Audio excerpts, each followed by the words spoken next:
Ouça agora Fábrica de Podcast. Um canal especialista em gravação que vai ajudar você a montar seu podcast seguindo os padrões das plataformas.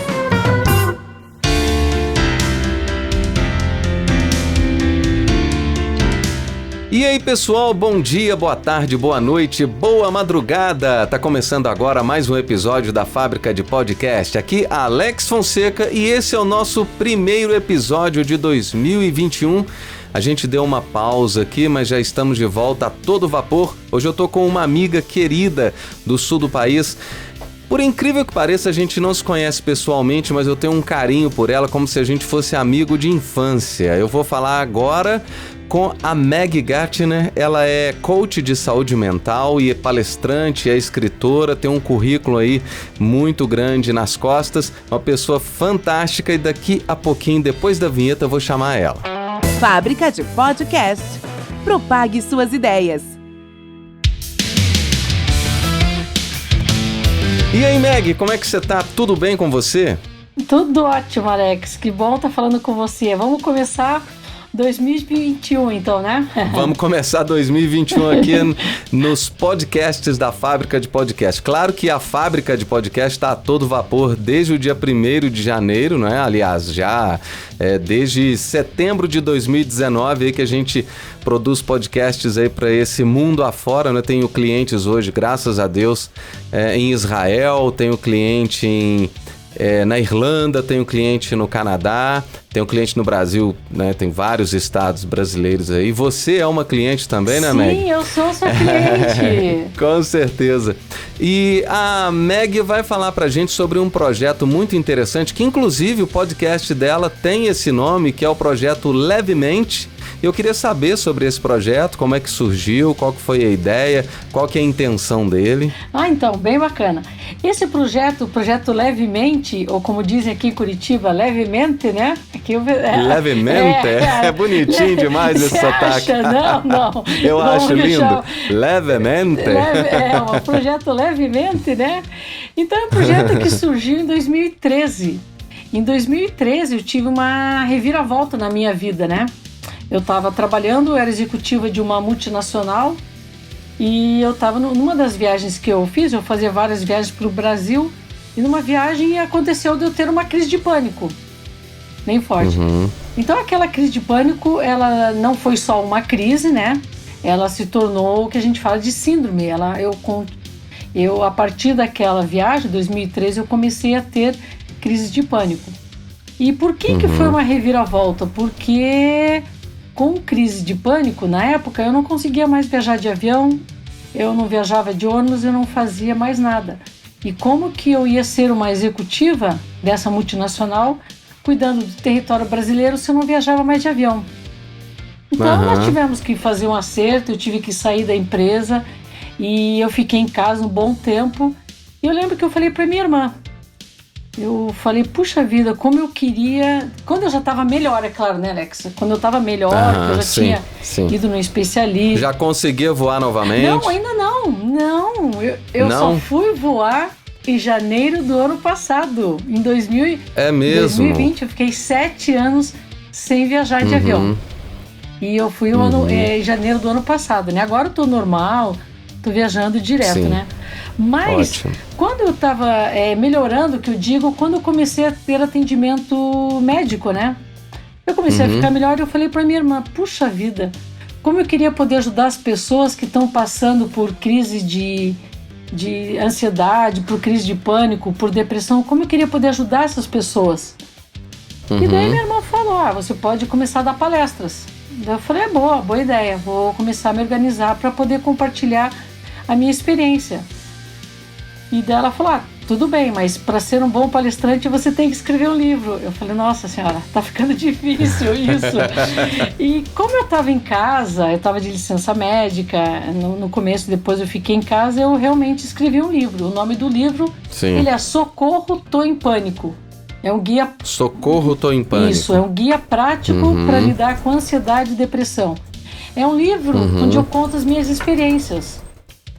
Então eu conto de uma maneira muito simples, muito acessível assim para as pessoas. E a gente encontra para comprar esse livro na Amazon, em algum lugar físico? Num lugar físico ele estava nas livrarias Curitiba, mas já esgotou. Agora tem uma revisão, eu vou jogar na plataforma no Amazon. Eu te aviso daí. Ótimo, excelente. Me avisa que eu vou comprar em seguida. Então, mas daí eu fiz esse livro. Quando começou o livro, eu falei, puxa vida, peraí, eu quero muito ajudar as pessoas. Eu tenho essa vontade, porque quando você tem uma crise de pânico e depressão, o teu mundo fecha. A tua solidão é muito grande. E eu fui procurar, tinha bastante literatura a respeito, bastante sites, mas eu não encontrava nada assim de paciente falando. Eu encontrava muito de médicos falando, descrevendo sintomas, descrevendo a doença. Mas eu queria fazer uma coisa diferente. Eu quero fazer uma coisa diferente. Eu quero contar a minha história, como que eu me sentia, como que eu superei, para poder passar para as pessoas. Então foi assim que surgiu. E quem sente na pele é diferente, né, do que a pessoa que imagina, né? Eu acho que é diferente. Inclusive as pessoas falam para mim, quando elas leem o livro, elas falam, nossa, Meg, eu nem sabia que eu estava tendo crise de pânico. Eu não sabia o que era. Eu achava que era um ataque cardíaco. Daí as pessoas vão procurar um médico, ou de um cardiologista, ou um neurologista. Então, o projeto Levemente, ele começou ali. Mas agora é uma coisa muito maior. Agora é um projeto de vida que eu quero trazer para as pessoas. O que o nome fala? Viver levemente. Levemente. Agora eu já corrigi o meu sotaque. Olha, você não vai escutar falar levemente, talvez saia aí. Levemente. Mas é isso que essa que é a minha, digamos, missão de vida. E o nome foi fantástico, né? Porque ele também leva a uma associação, né, da mente leve, né? Viver levemente, viver de forma leve, mas com a mente leve, a mente suave também. Exatamente, né? Isso, Alex. Então, como que a gente faz para ter uma vida leve? Não basta a gente ter uma vida financeiramente equilibrada, ter uma família equilibrada, uma família que te ama, pessoas que te amam. Você tem que descobrir o que te faz leve. Você tem que descobrir o que te deixa leve. Né? Ontem eu dei uma palestra para o pessoal de São Paulo, e eu estava falando sobre isso, né? Como que a gente vai fazer para deixar a nossa vida leve? Sim. Então, isso é uma descoberta, isso é um mergulho que você faz dentro de você. Sim. Mas você acha que a sociedade, ela é culpada de uma cobrança muito forte em cima das pessoas e isso acaba causando um peso muito grande? Tipo uma cobrança com o corpo, uma cobrança com a vida, com a sexualidade, com a riqueza, com o dinheiro. Você vê as pessoas no Instagram, elas são lindas, maravilhosas, perfeitas, comem comidas das melhores, as melhores cervejas, os melhores vinhos, mas não mostra os tombos que as pessoas levam, né? A pessoa, ela já de cara, ela se maqueia para aparecer numa rede social. Você acha que isso pesa muito e contribui muito para hoje com relação às depressões da vida aí, esses quadros? Eu não tenho dúvidas disso, não tenho dúvidas de que a gente ficar nessa busca incessante é a comparação. Quando a gente está se comparando com outra pessoa, primeiro que não é uma coisa justa, como você falou, as pessoas se maquiam para dar uma entrevista para dizer sem filtro nada. Nada? Você não tá sem filtro. Mas então, é bem o que a gente fala. As redes sociais, elas trazem muito essa comparação. Sim. E a gente vai numa ladeira abaixo, você nem para pensar. O que eu quero nesse meio? O que me faz bem? Eu lembro que quando eu estava no auge, quando eu tinha lá a depressão, quando estava bem na depressão, eu lembro que eu não me olhava no espelho. E eu lembro que um dia eu me olhei no espelho do banheiro. E quando eu me olhei, eu olhei e falei, nossa, Meg, você estava aí esse tempo todo, eu não te via. Olha que interessante. Não, eu chorei. Eu chorei muito. Eu me abracei, eu fui pra sala, eu sentei se eu falar eu já choro, né? Mas foi uma coisa que eu chorei, porque eu não estava mais vendo a Meg, eu não estava mais cuidando dela. Então a gente tem que ver esses carinhos. Sim. Se a gente tá se dando esses carinhos, e é né? interessante que você se colocou na terceira pessoa aí, e com a terceira pessoa a gente é mais carinhoso às vezes do que com a gente, né? A gente se cobra muito, né? A gente é muito cruel conosco, né? Perfeito. E quando você se coloca na terceira pessoa, você já retira um pouco disso aí, já trata com mais carinho, né? Sim, exatamente. A gente quer tanto. Eu acho que uma das coisas que tem nessa geração dos amores líquidos, hoje em dia o Bauman fala muito sobre isso, que é a geração líquida, dos relacionamentos líquidos. Você não consegue mais segurar pela mão. Eles escorrem. É muito rápido. É muito rápido. Então, isso que acontece? Você fica se procurando no outro. Isso, é verdade. Esse é o problema. Ou você fica se procurando, ou você fica procurando a sua referência no outro também. Exato. Né? Porque muitas pessoas procuram o pai no outro, a mãe no outro, procuram uma referência também, né? Agora imagina você começar um relacionamento com uma pessoa que você já está esperando que ela vai te achar, que ela vai te encontrar, que ela vai cuidar de você, que ela vai te ajudar você a perder peso, que ela vai te incentivar a ir para academia se você não vai. Tem uma música da Vanessa da Mata que eu gosto muito que ela fala, né? Tudo que você quer de mim é pesado, é demais. Aquela música é linda. Então ela fala ali, tudo que você quer de mim é pesado, é demais. Sim. Então o que acontece? A gente está cada vez mais se desconectando. E o projeto Levemente ele vai trazer isso. Então nas minhas postagens, eu vou no meu Insta, o Insta é Meg Gertner, né? É Meg, M-E-G, o Gertner é G-A-E-R, I-N-R, você vai ver depois no teu podcast, mas eu coloco imagens, coloco frases para deixar o dia a dia daquela pessoa mais leve. Sim, mas sabe qual que é o grande problema da sociedade? É que impõe muito a responsabilidade para o outro. A nossa vida é nossa, né? Eu sou dono de mim mesmo. Eu tenho que trabalhar a minha autoridade no sentido de ser autor de mim mesmo.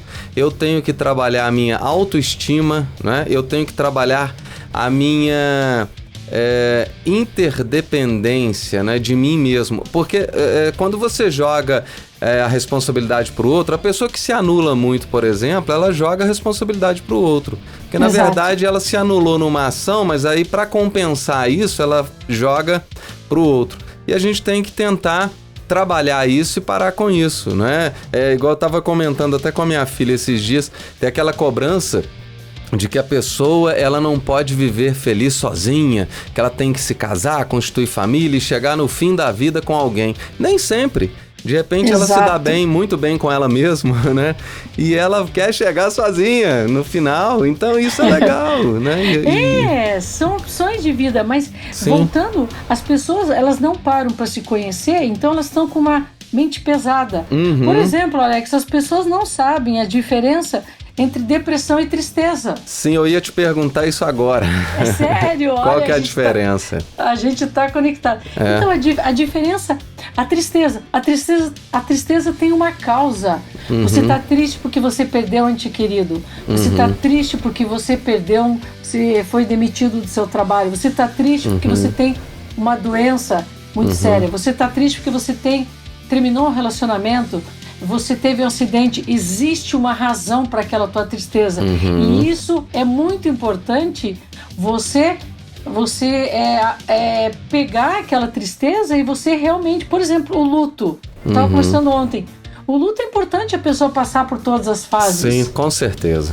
E a depressão não. A depressão, ela já é uma tristeza. Veja bem, as duas, tanto a tristeza quanto a depressão, ambas causam uma dor na gente. Sim. Uma dor. É uma dor física, não é um vazio, né? É um vazio que dói, é uma dor que você tem.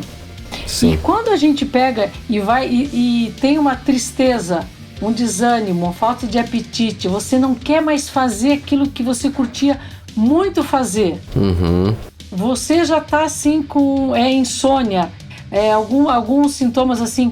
Isso sem uma causa. Sem uma causa. Você está com tudo equilibrado na tua vida e de repente você se vê numa tristeza, numa... eu acho bonita a palavra... Numa angústia, né? Numa angústia. Eu ia falar melancolia, mas é uma palavra que eu não domino muito, eu acho linda. Mas eu falei, não vou falar. Mas é numa angústia muito grande. Sim. Você está numa tristeza constante. Só que daí é pior, porque você olha para a tua vida, você diz, espera aí, eu tenho trabalho, eu tenho saúde, eu tenho uma família bacana, eu tenho emprego bacana, por que eu estou me sentindo assim? Daí o sofrimento da pessoa é maior porque ela não está encontrando uma justificativa para aquilo. E daí vem o quê? Vem a culpa. Poxa, eu tenho que reagir, eu tenho que melhorar, eu tenho que sair dessa situação que eu tô. Sim. E isso tá ligado à ansiedade? A depressão e a ansiedade caminham juntas? Olha que interessante. Eu já fui em alguns profissionais, né, de saúde, quando eu tava com a depressão, com as crises de pânico, quando eu tinha, né? E eles falavam assim, antigamente os médicos, eles falavam assim, olha, você tá com uma TAG, que é o TAG, transtorno de ansiedade generalizado, tá? A gente vai tratar isso. Eu ia no outro médico, não, você tá com você é maníaco-depressiva. Daí eu, puxa vida, e agora? Agora não. Agora a médica que eu estava me tratando, a gente conversa muito, e ela me falou que uma coisa está atrelada à outra. Veja bem, a gente está falando de descobertas que começaram a partir de 1990. 1990 foi o ano em que a medicina deu um boom no conhecimento de ansiedade e depressão. É uma coisa nova. Então eles estão colocando as doenças, a ansiedade e a depressão juntas. Sim. Essa minha médica falou o seguinte, daí eu perguntei, mas como que funciona, qual é a relação? Daí ela falou, olha Meg, a tua mente ela tá muito rápida, ela tá pensando muito, você tá sofrendo antecipadamente. Tá, isso é ansiedade. É ansiedade. Como você não consegue resolver tudo que você acredita que deveria resolver, isso te causa uma angústia, uma depressão. Uma depressão. Entendi. Isso que ela me explicou. Então, uma coisa está relacionada com a outra. Tá. Mas existem quadros separados, tá? Existem pessoas que têm só depressão e as pessoas que têm só ansiedade. É muito vasto isso. Eu falo da minha experiência como paciente que passou por essas coisas. Sim, Agora, eu sempre recomendo, procura um especialista. Com certeza. Sempre. Com certeza. Agora, quando a gente fala de ansiedade, a gente já pensa nela de forma muito negativa, né? Porque eu sou muito ansioso, igual eu, o meu peito dói de ansiedade, sabe? Eu chamo de arroxo, que dá vontade de tossir de tanta ansiedade que eu tenho. Mas a ansiedade é sempre negativa? Não é. A ansiedade, ela é o nosso instinto de sobrevivência. É o nosso instinto primitivo.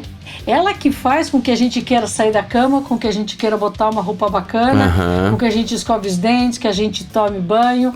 A ansiedade, ela faz com que você queira sair... Com que a gente almeja uma profissão, né? Com que corra atrás dos sonhos, né? Exatamente isso. Então, ansiedade por exemplo, ansiedade positiva é aquele friozinho na barriga que você tem antes de uma entrevista. Sim. Antes de uma apresentação, você tem aquele friozinho assim que você começou, você... Já relaxa. Isso é bom. Quando a ansiedade, ela se transforma em doença, daí é um transtorno. Que eu vou falar sobre o que eu tive, né? Sim. Que é o TAG, que é o transtorno de ansiedade generalizado. Aí já atrapalhou as minhas relações, atrapalhava as minhas relações pessoais, o meu trabalho. Então, aí já é uma coisa que a gente tem que procurar ajuda. E teve uma vez que, em off, você chegou a comentar comigo que a diferença entre ansiedade e depressão, eu gostei muito da analogia que você fez falando de passado e futuro. Eu gosto disso, eu gosto. Então, a pessoa que tem depressão, ela vive presa no passado. Por que eu não fiz aquilo? Por que eu não comprei aquela casa? Por que eu não casei com fulano? Por que eu não fui estudar, fazer aquela faculdade? Por que eu não fiz aquela viagem? A pessoa vive presa no passado. A pessoa depressiva, ela é assim. Olha que interessante. Ela tá sempre lá atrás. Pode ver alguém depressiva. Ai, a minha cidade que era boa, tudo tá preso lá no passado. E a pessoa com transtorno de ansiedade, ela tá lá no futuro. É aquela pessoa que assim que conseguiu um emprego, ela já tem medo que ela possa ser mandada embora. Entendi. É aquela pessoa que entra num navio já esperando que vai acontecer alguma catástrofe na viagem. Entendi. É aquela pessoa que entra no carro para viajar, mas já está preocupada que pode acontecer um acidente, alguma coisa lá na frente. Por isso que você travou com o avião, né? Sim, exatamente. Então, qual que é o objetivo do Levemente? O que a gente pode fazer? O nosso desafio é ficar no presente. O nosso desafio é ficar no presente, é agora. Sim. Então, você vai viajar? Agora, tá tudo bem, vamos viver o hoje, tá aqui. Né? Vamos viver esse Vamos momento. viver hoje. É exatamente isso. É exatamente isso. Que interessante.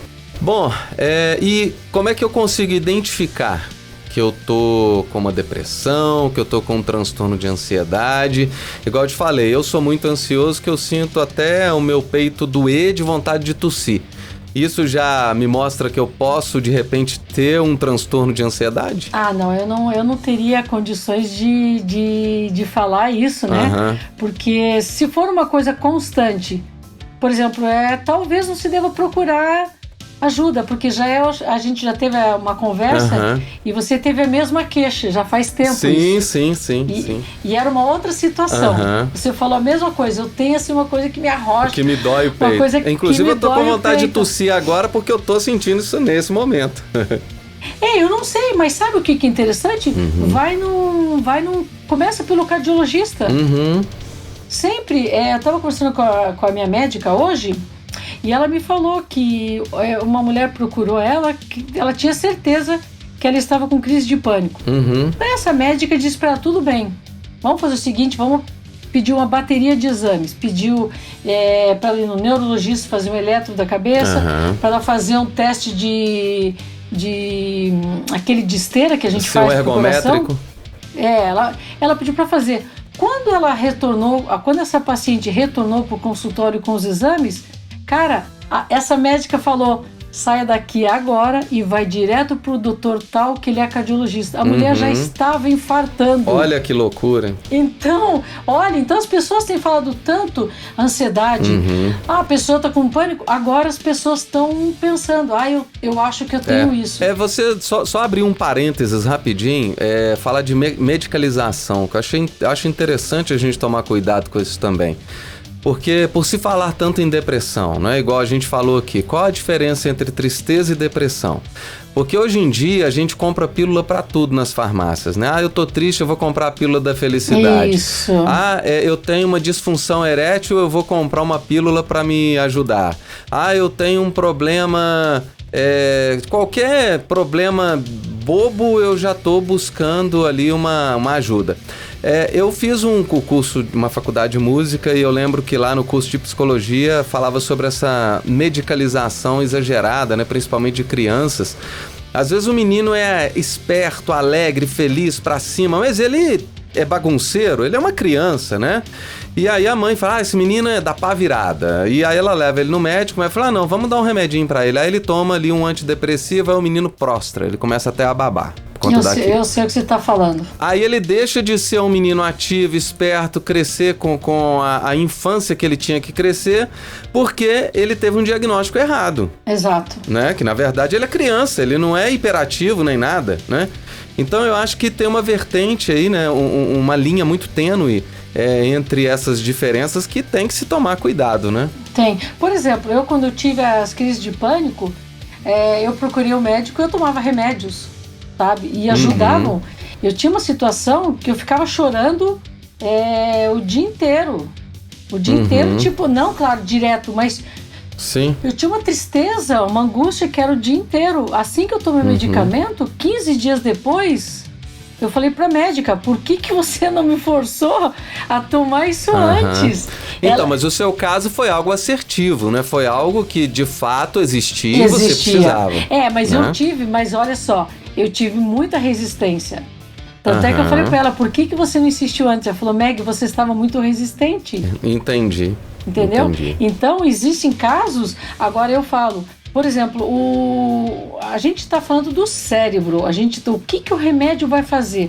Sim. O remédio vai ajudar no equilíbrio físico. Isso. Né? Na química do cérebro. Química, perdão. Ele vai ajudar na química do cérebro.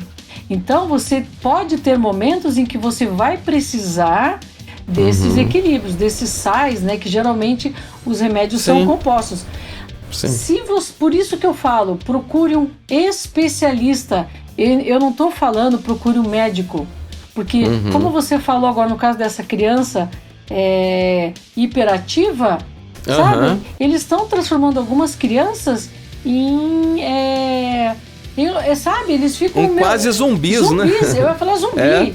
Eles ficam zumbizinhos. Nossa, o teu filho está comportado agora. Maravilha, mas será que esse menino que você transformou num zumbi não seria um Einstein? Não seria um Mozart? Não seria um grande gênio que a gente precisa? O que você vai causar na vida dele no futuro, né? Porque você está cortando a ansiedade dele, né? Exato. E essa ansiedade que ele precisa para seguir. Né? Então eu espero muito que as escolas elas já tenham, e muitas eu sei que tem, essa parte pedagógica muito evoluída.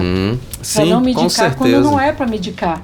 Mas pode falar. Agora, é só aproveitando esse gancho, né? Porque como definir, como descobrir quais são os sintomas de uma síndrome do pânico, por exemplo, que você sentiu na pele, né?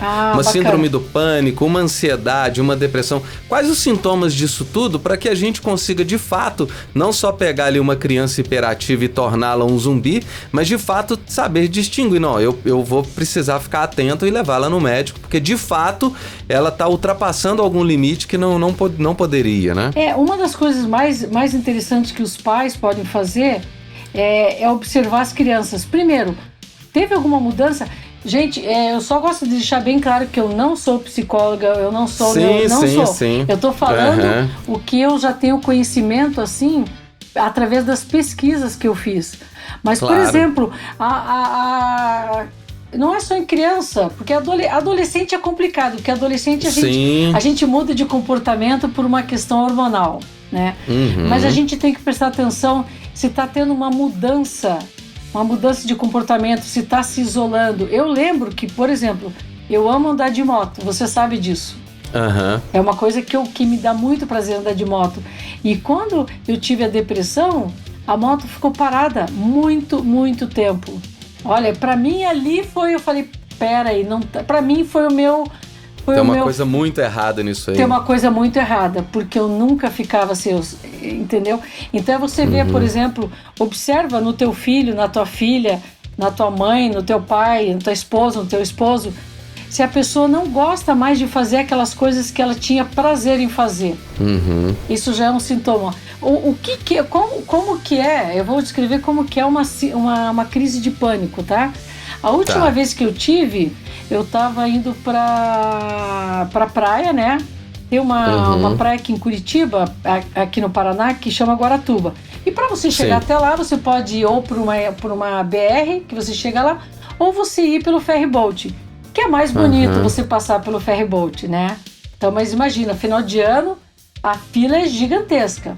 Pra entrar naquela balsa. Ferryboat é balsa. Sim. Você deve conhecer como balsa, né? Eu conheço como balsa aqui. Já tava meio assim, o que é ferryboat? O que é ferryboat? Pois então na balsa. Quando a gente estava chegando perto da balsa, a fila já começa a se intensificar. Então eu já vi aquelas luzes dos freios dos carros assim à noite aumentando, né? Eu falei, se respira. Eu comecei, respira, tá tudo bem. Eu pensando, né? As pessoas no carro, elas sabiam que eu tinha crise de pânico, mas eu nunca tinha tido uma perto delas. É uma coisa que a gente tenta evitar, porque a gente tem um pouco de vergonha pelo descontrole. Eu não tenho mais.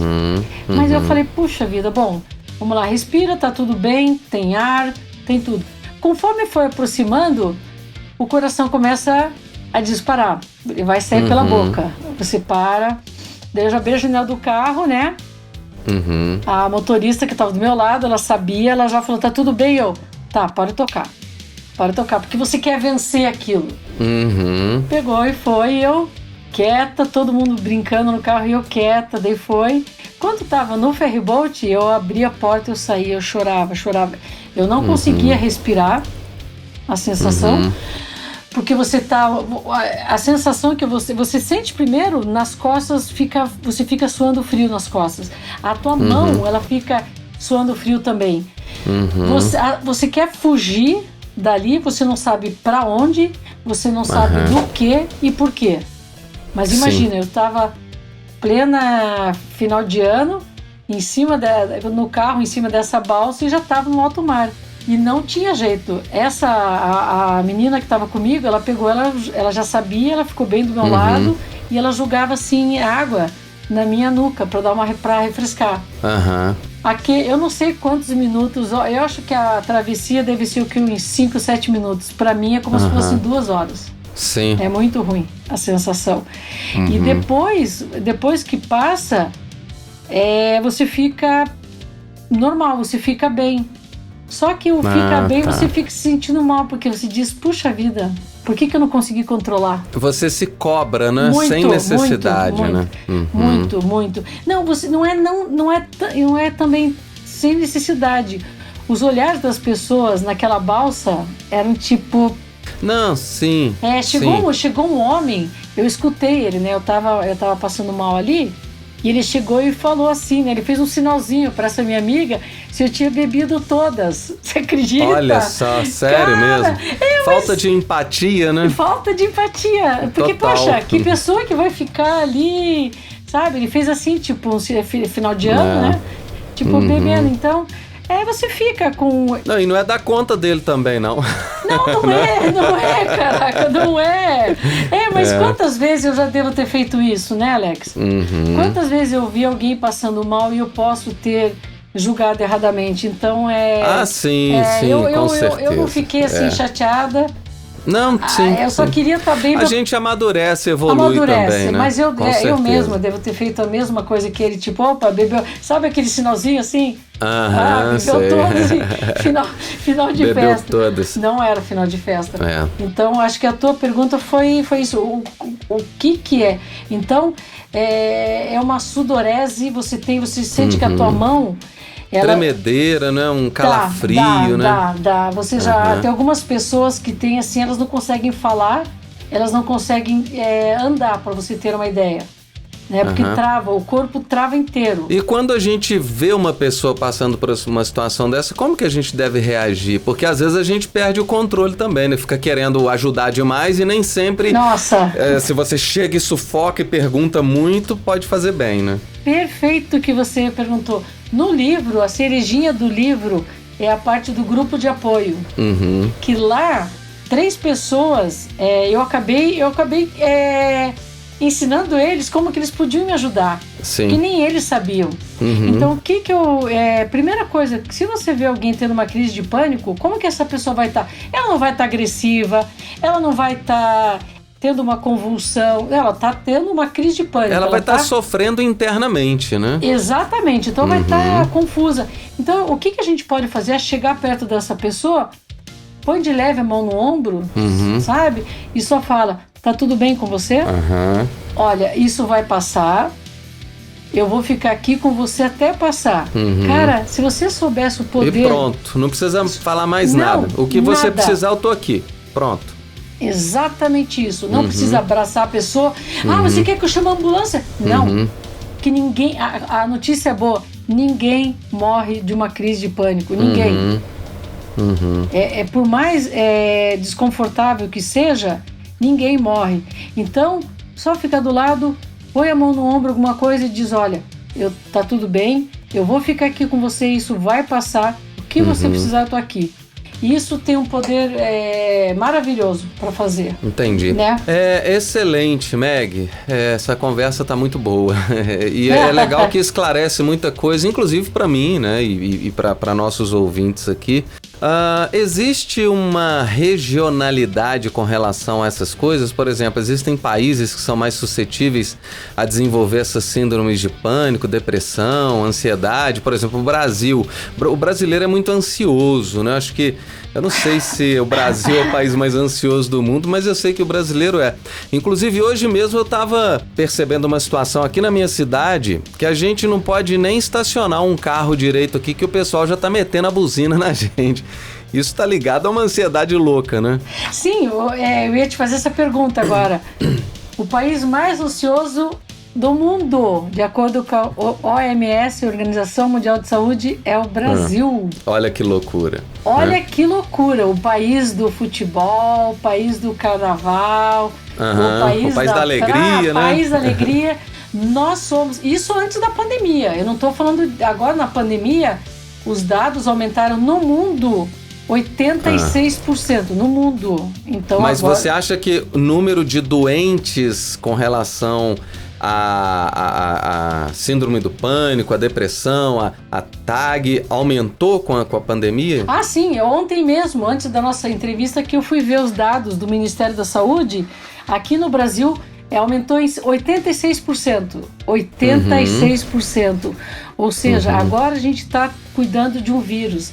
Daqui a pouco a gente vai ter que cuidar, já temos que cuidar, da saúde mental das pessoas. Porque o que acontece? Muitas pessoas estão perdendo familiares pro Covid. Sim, sim. Não é mais longe. Inesperadamente, né? Do nada, não porque não é mais longe. Contrai a doença assim de repente, daqui a pouco passa 5 dias, já tá entubado, né? E consequentemente leva a um óbito, né? Então a gente vai voltar pro mercado de trabalho, muitas empresas não vão mais existir, Alex. Olha que loucura! Sim. Não vai ter certeza. mais emprego para um monte de gente. As pessoas que voltarem para o mercado de trabalho, elas vão ter que ter mais de uma função. Para você ter uma ideia, tem eu dei uma palestra para uma empresa em São Paulo e o nome da palestra é As Aparências Não Enganam. Ah, sim. Então eu fiz uma palestra. Muito eles me pediram o seguinte, Meg, desenvolve uma palestra pro seguinte, os colaboradores, para os gestores, para os gerentes, e desenvolve uma palestra, por quê? Porque os funcionários estão voltando para o trabalho, só que eles estão voltando com medo, com depressão, com ansiedade. Cria uma palestra para treinar esses gestores. E daí eu criei a palestra As Aparências Não Enganam, onde eu explico lá sobre qual a diferença entre tristeza e depressão, que a gente conversou, sobre ansiedade. E tá ligado àquela questão de que o corpo fala, né? Exatamente, o corpo, ele mostra, isso. Né? Sabe aquela frase do Pequeno Príncipe? O essencial é visível aos olhos? Ah, sim. A gente agora, mais do que nunca, nós vamos ter que fazer gestão humana. A gente não vai poder agora cobrar do funcionário, do colaborador, a gente não vai mais poder cobrar como a gente cobrava antes. Agora a gente vai ter que cuidar. Como que tá? O Alex hoje ele tá mais quieto. Peraí, o Alex era o cara falante, o cara tá quieto agora. Aquela fulana, ela sempre estava sorrindo, ela não sorri mais. Essa pessoa não quer mais fazer reparo com a gente. Então, porque se você olhar com atenção, você vai ver que as aparências não enganam. Muito interessante. Então muito essa interessante. palestra é para treinar eles na volta. E isso a gente, só aproveitando um pedacinho disso aí, às vezes a gente olha para uma pessoa, né, e a gente se irrita com aquela pessoa que fala assim, o santo não bateu, né? E tá ligado muito a essa questão, porque às vezes, de fato, a pessoa, ela tem alguma coisa ali que ela soltou e que ela tem alguma coisa que precisa trabalhar, né? E o corpo dela mostra isso, a forma com que ela reage a uma situação mostra muito isso, né? Falando agora sobre essa questão humana, quando a gente fala no humano, a gente também faz uma linkada aí com o espiritual, né? Sim. Porque eu acredito muito Eu até costumo usar uma frase que as pessoas falam que nós somos seres humanos com experiências espirituais. Eu acho que é justamente o contrário. Nós somos seres espirituais passando por experiências humanas, né? Nossa, maravilhoso. E eu acho que é isso mesmo. A gente está aqui nessa terra de passagem e nós somos muito mais do que a gente acredita que a gente é. E você acha que no tratamento dessas doenças, né? Eu posso chamar de doença mesmo, né? Pode, porque eles fazem parte do Manual Internacional de Doenças. A depressão é uma doença, a TAG é uma doença, a síndrome do pânico é uma doença. Então, a fé, a religiosidade, ela ajuda nesses tratamentos? Eu acredito que sim. Para mim, eles me ajudaram muito. Porque chega uma hora que você... E eu acho que a doença que eu tive, ela foi para me ajudar a eu ver que a vida depende de mim. A minha felicidade depende de mim. Isso foi meu grande aprendizado. É de dentro para fora, né? De dentro para fora, não tem como. Você falou uma coisa muito interessante. Eu fiz um curso em dezembro de física quântica maravilhoso. Adoro esse assunto. Eu também. Essa palestra você ia adorar. E ele falava lá que o nosso espírito está passando por uma experiência terrena. Mas é isso mesmo. É exatamente o que você falou. É isso mesmo, seres espirituais com experiências humanas. Eu adorei, né? O que você falou. Ou seja, o nosso espírito, sei lá de onde que ele veio, para onde que ele vai. A gente pode especular bastante, mas prova a gente não tem. Mas ele está passando por isso. E quando eu estava sozinha, eu venho de uma família muito religiosa, né? Toda a minha família é muito religiosa. E isso foi muito bom para mim. Não pelo lado religioso, mas pelo lado espiritual que ficou para mim. Sim, não, religião não tem nada a ver com espiritualidade. Não tem. Espiritualidade é uma coisa, religião é outra. A religião, no caso da minha família, ela me ajudou a desenvolver a religiosidade, a espiritualidade.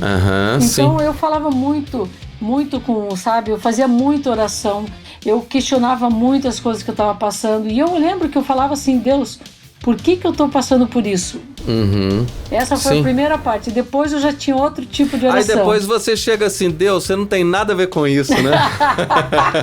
Não tem! Não é? Cara, ele já tem, ele já fez, sei lá o que ele tinha que fazer. E a segunda coisa, eu falava assim, tá, tudo bem, agora o que eu faço com isso para poder ajudar as pessoas, sabe? Então, os médicos mesmos, eles falam que existe um poder de cura, um poder de transformação muito maior nas pessoas que têm fé. A ciência já fala isso. Eles não sabem o que acontece. Mas se você fizer...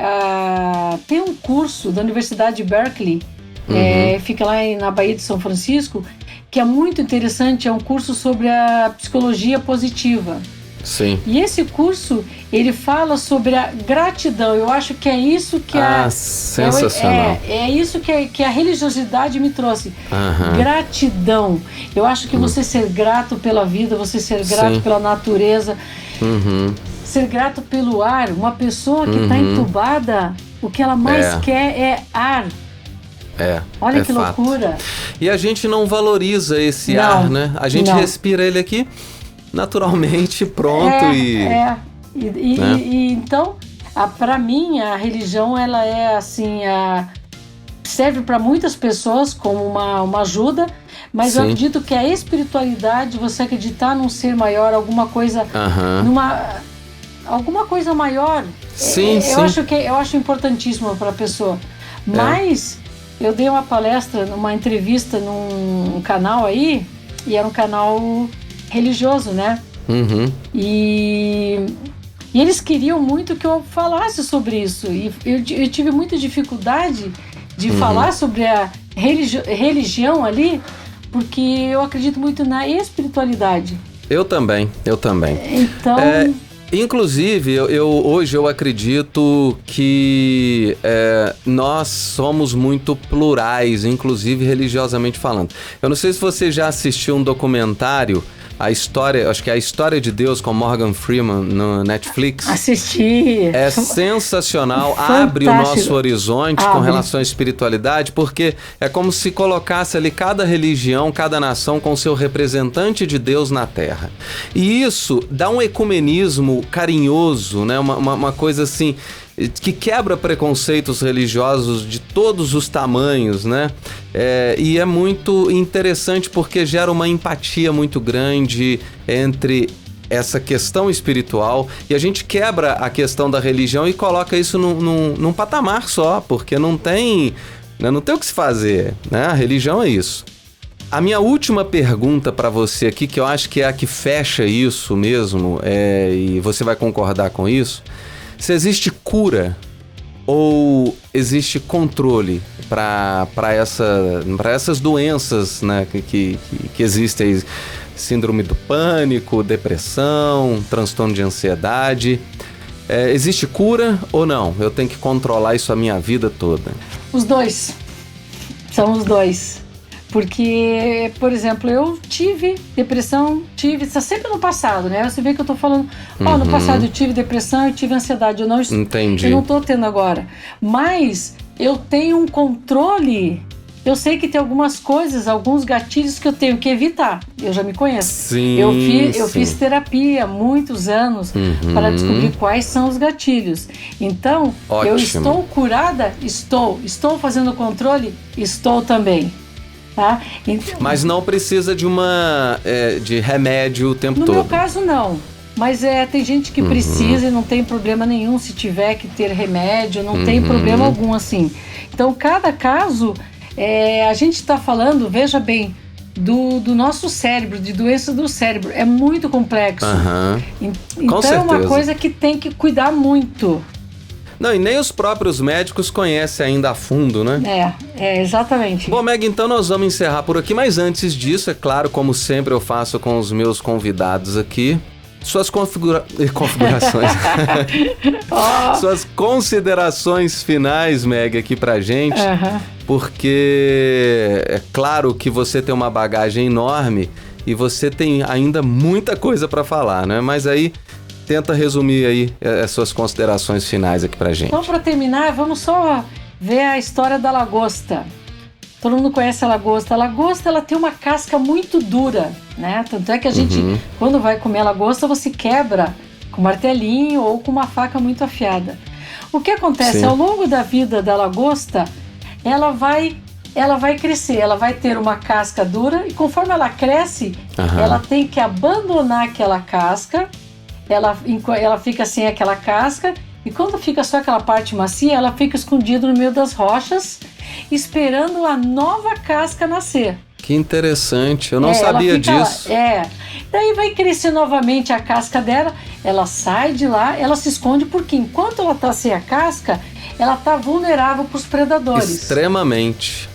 Então ela fica escondidinha no meio das pedras até que novamente cresça aquele casco dela. Isso é a mesma coisa para o caranguejo, tá? Não é só para a lagosta. Que o interessante. Caranguejo também. Assim que criou-se aquela... Isso consolida ali, né? Cristaliza. Ela sai de volta, ela vai fazer tudo o que ela tem que fazer.